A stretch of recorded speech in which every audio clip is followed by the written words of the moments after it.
el peso de la existencia como un suceso de profunda melancolía que recuerda aquello que no existe en el presente. Atravesarse como un estigma compuesto por las herramientas propias que uno tiene, se elabora una idea o un ideal de aquello que uno pretende alcanzar. La melancolía del creador, del artista, se ve enfundada en un proceso que sucumbe frente a los acontecimientos de lo real. El hecho de la fantasía, lo fantasioso, lo inventado, es una ridiculización sobre aquello establecido, una manera de comunicarse a través de otro lenguaje.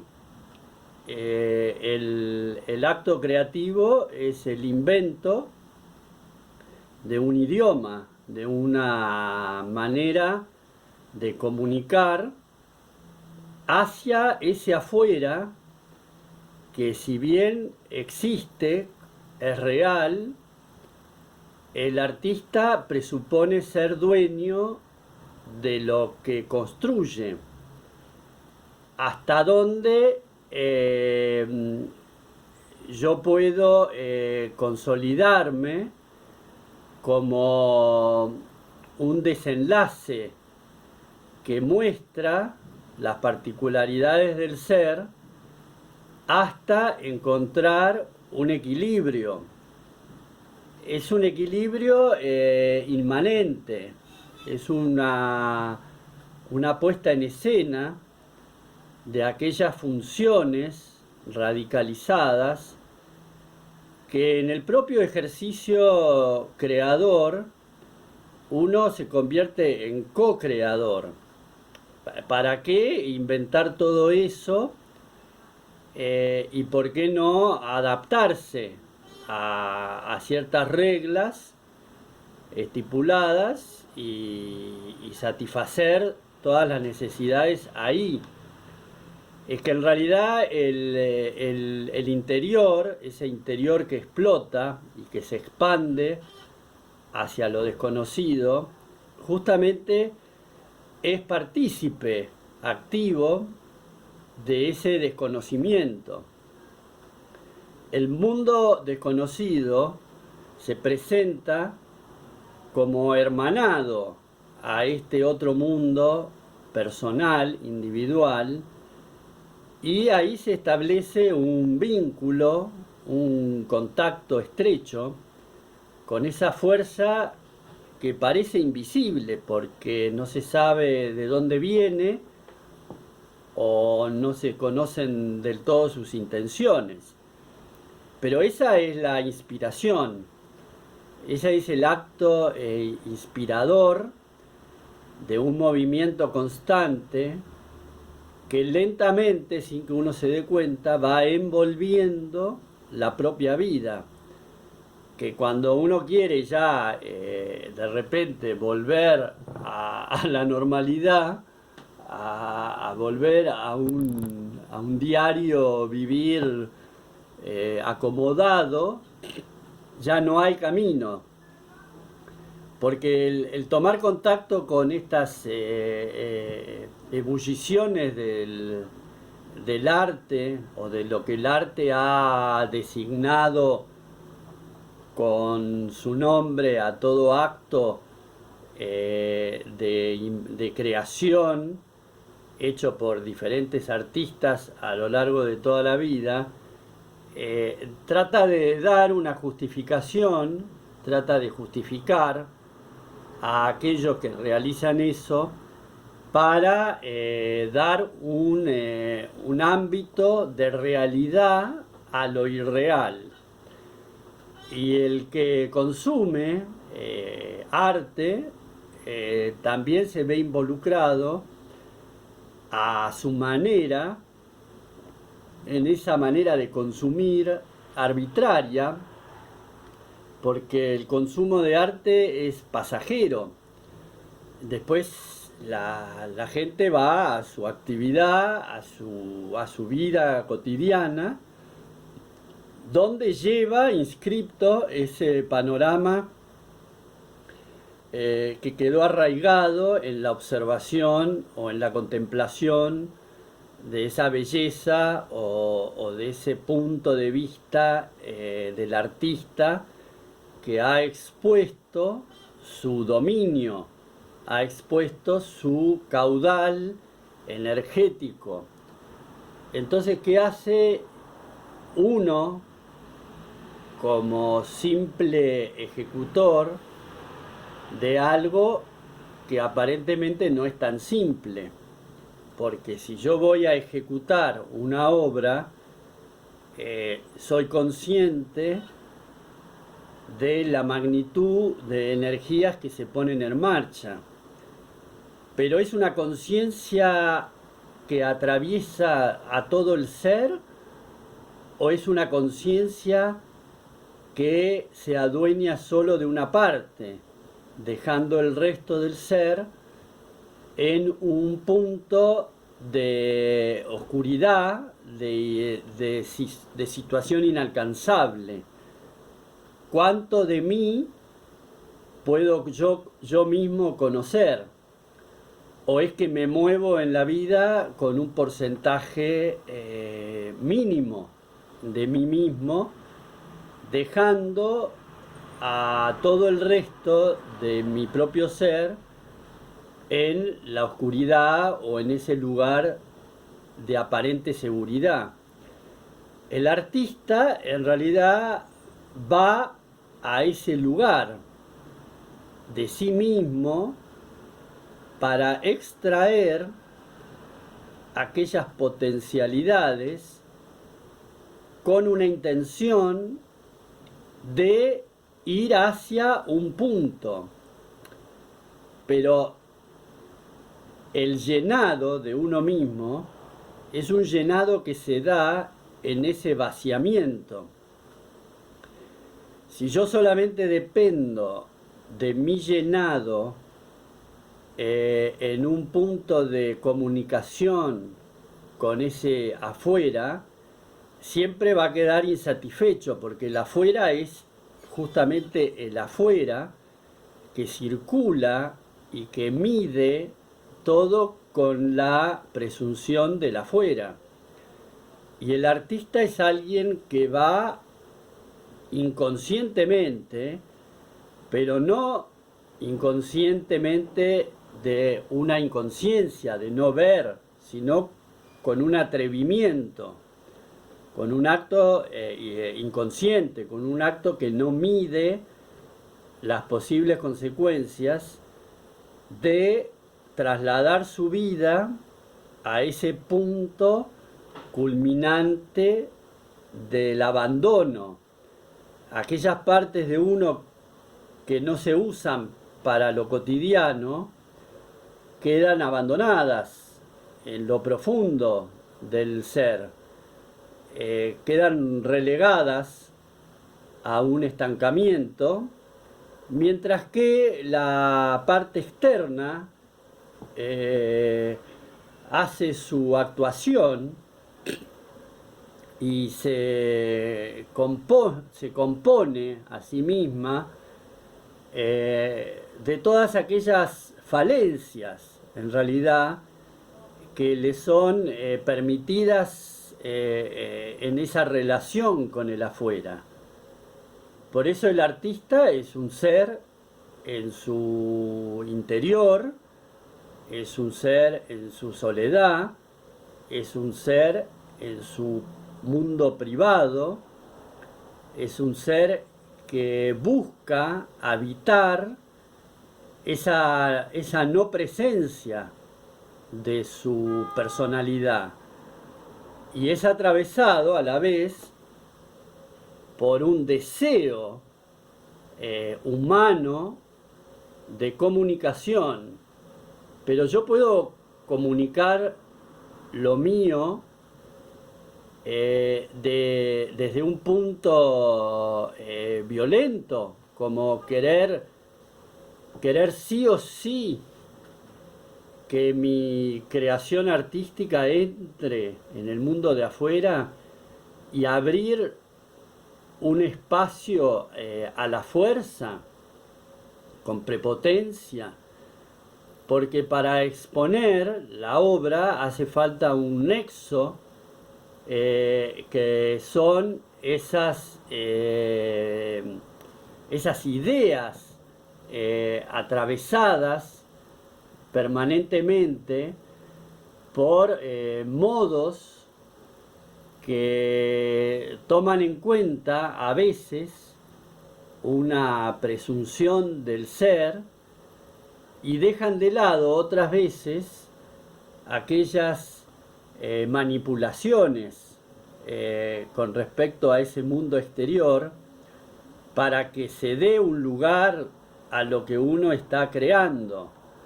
Pero lo que uno está creando, sin lugar a dudas, es un acto de libertad. Y si es un acto de libertad, se manifiesta livianamente, sin la intención de insertarse a cualquier precio en aquel espectáculo exterior. Pero detrás de todo ese arbitraje, detrás de todo lo arbitrario, está el propio artista ejecutando, porque al ejecutar también se ejecuta a sí mismo.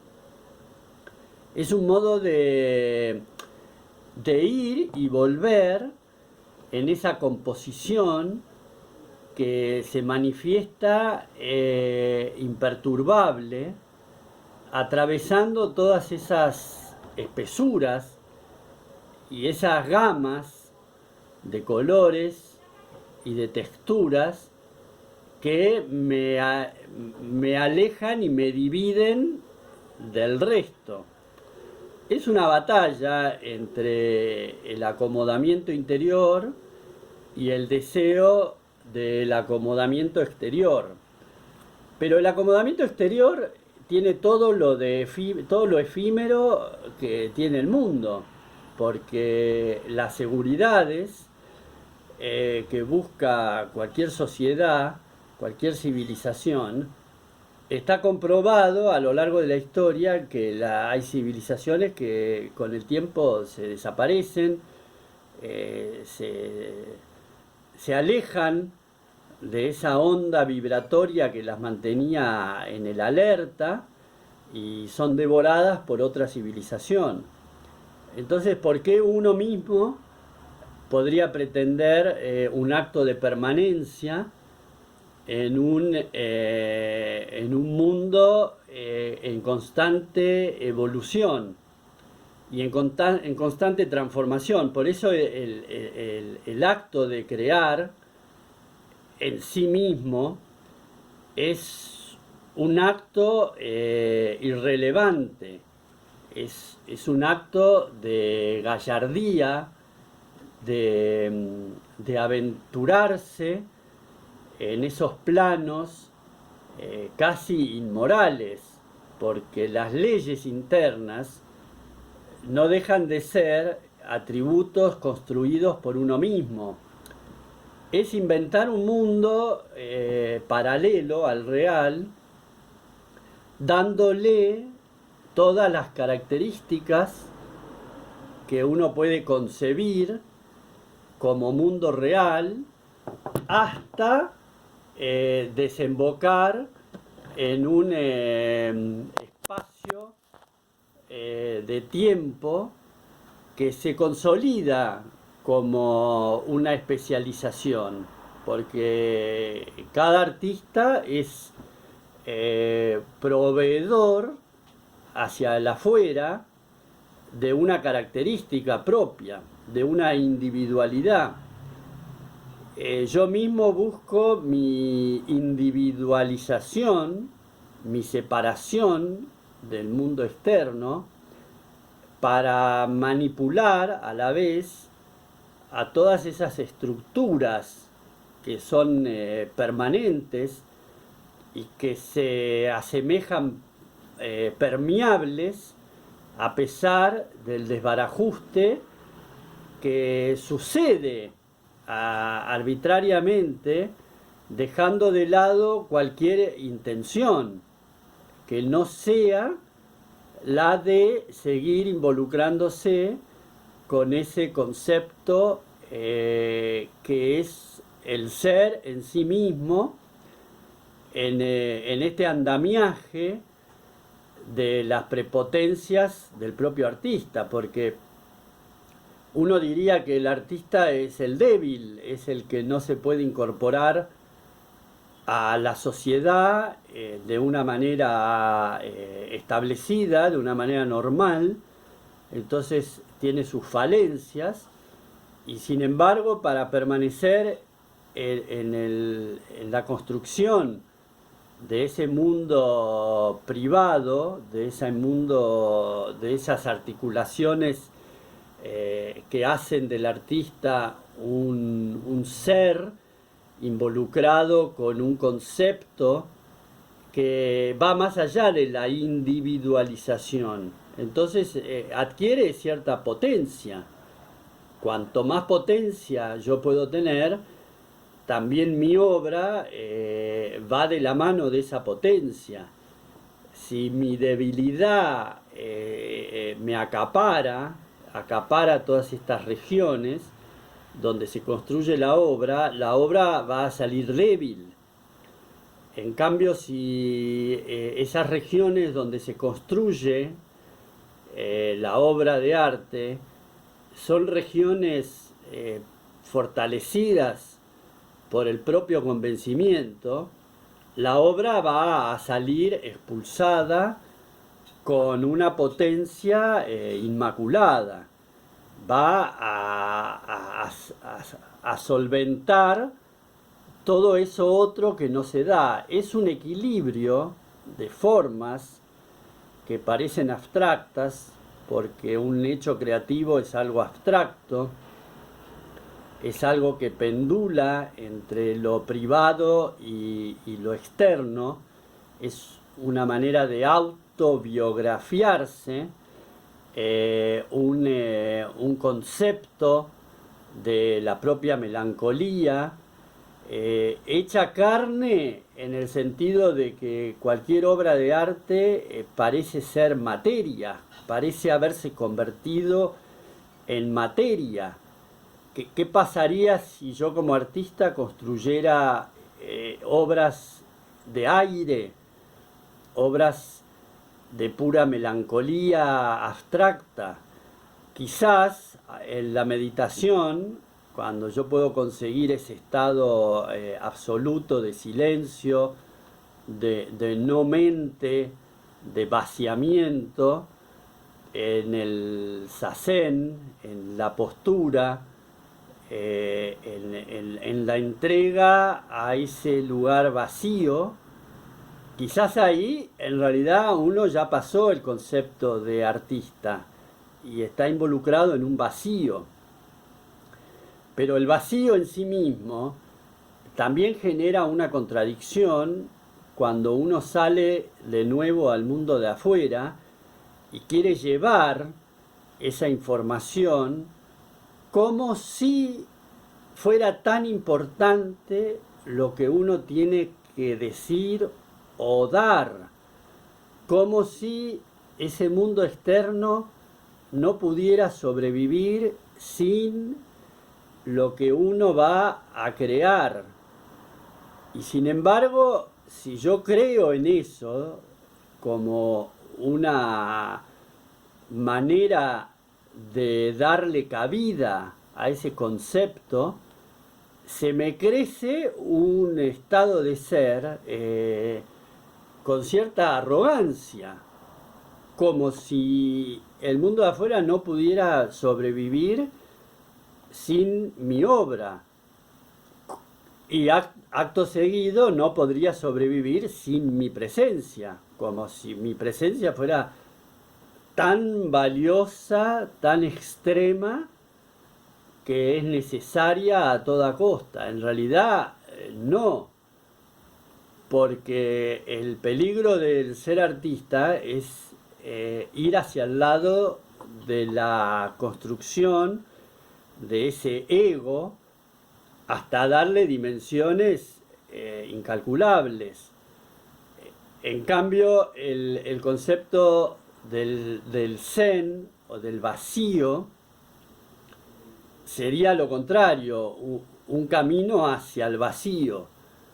Pero entonces, ¿cómo hago yo entre el vacío y el lleno, entre un camino hacia el vacío y un camino como artista que irremediablemente me lleva a un lleno, a buscar una especie de recompensa, ¿no? Cualquier artista parece que busca una recompensa en el mundo de afuera, ser visto, el ser oído. Y la obra es un ser en sí mismo, la obra ya está muerta, la obra está viva, la obra desea, o la obra ya es algo inerte que pasó y que después es manipulada por los expertos con guantes blancos para no estropear, para no dejar huellas, para no ensuciar.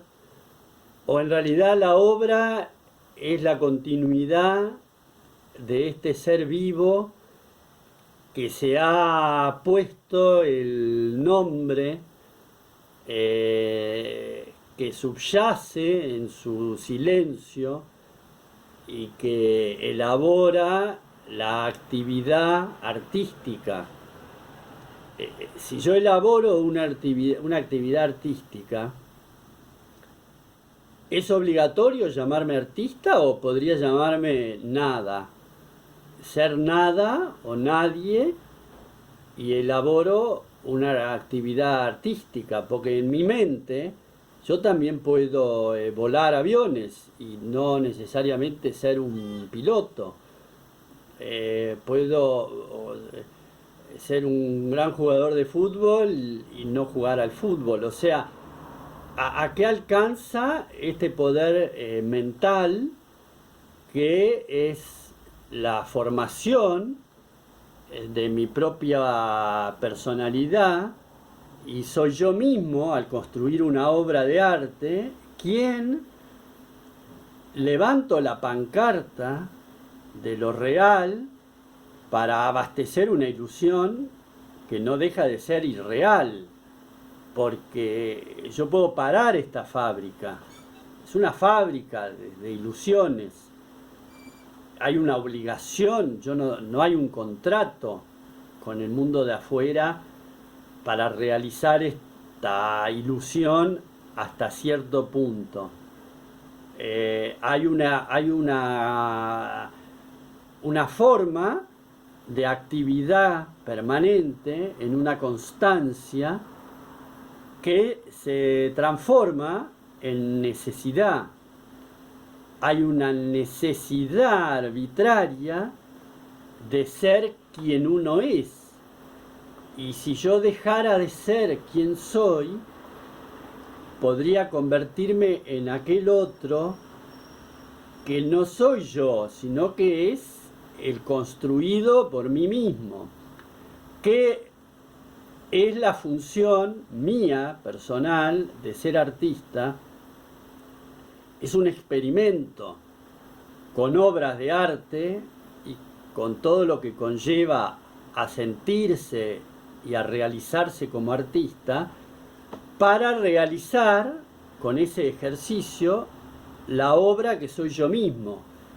Yo no me puedo ejecutar a mí como obra si no tengo la experiencia y si no tengo los atributos del ser artista que en su experiencia de realizar obras toma contacto con todo aquello que parece ser la fuente de donde sale esa inspiración, esa fuerza, esa potencia, toda esa necesidad que se manifiesta como externa, en realidad a mí me sirve para conformar a mi propio ser, que de otro modo quedaría en el aire, volatilizado hasta desaparecer.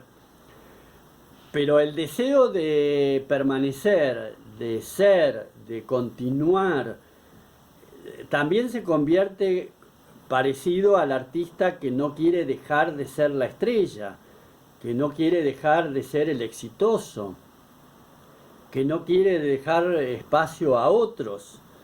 Entonces ese afán por permanecer vivo, por estimularse para darse cuerda, para darse manija, en que es una necesidad absoluta permanecer en esta actividad, también va como en contra de aquel otro mecanismo de construir vacío como vacío mismo.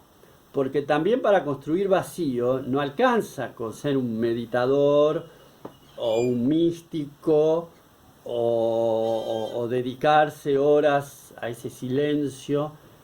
También ir al vacío requiere, para mí, un ejercicio metafísico, pero también un ejercicio de una actividad real que conforma en mi propia personalidad y que sirve para ir a ese vacío, porque el vacío es tan vacío como el lleno es lleno y lo uno es lo otro. Entonces el propio mecanismo para sobrevivir en el mundo de afuera es el mismo mecanismo para sobrevivir en el vacío, porque ir al vacío donde no hay nada, que sobreviene una desesperanza, una desesperación, como que pareciera ser que hay que llenarlo con algo inmediatamente. Por eso yo también soy artista, para mí. Yo lleno los espacios vacíos de mi casa, de mi auto, de la calle, todos los espacios que puedo llenar para sentir un poco menos el vacío.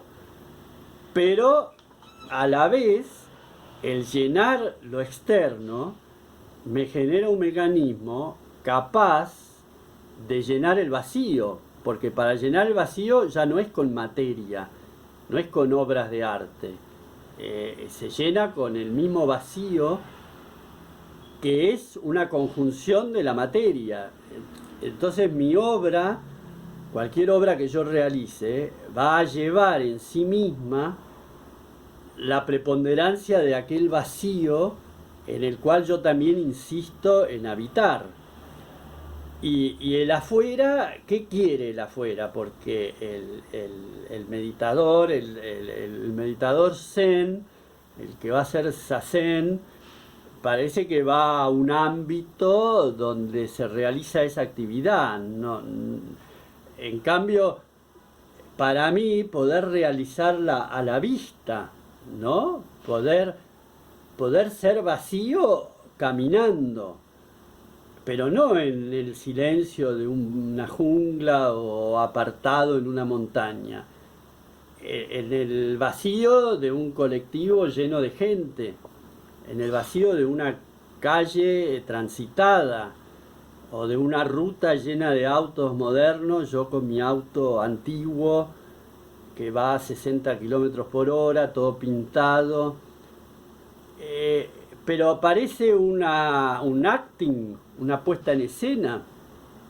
Y capaz que sí, capaz que es una puesta en escena, un actor falso. Capaz que soy un actor, que estoy actuando una actuación en vez de en un ámbito cerrado, como un teatro, entre paredes, con espectadores sentados. Capaz que actúo una actuación externa, móvil, donde yo mismo voy siendo actor y espectador. ese punto de encaje, de unión, donde yo puedo a la vez transformar permanentemente lo estanco, lo establecido, generándome una incomodidad frente a lo cómodo, como cuando llega una recompensa aparentemente para recompensar algo de lo que yo he hecho, se reacomodan todas las funciones para dar comienzo a un nuevo engranaje que participa desde la especulación de lo desconocido.